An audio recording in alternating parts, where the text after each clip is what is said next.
Merhaba arkadaşlar, kanalıma hoş geldiniz. Yeni bir videoyla yine sizlerleyiz.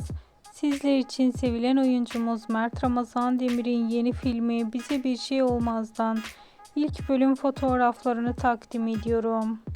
Miray Daner'le başrolünü paylaştığı Bize Bir Şey Olmaz filminde Aktan karakterine hayat verecek yakışıklı ve karizmatik oyuncumuzun yeni haber ve bilgileri, yepyeni görüntüleri her an sizlere iletiliyor. Eğer sizler de bu tarz görüntülerden memnunsanız ve devamlı olarak görmek istiyorsanız kanalımı takipte kalmayı unutmayın.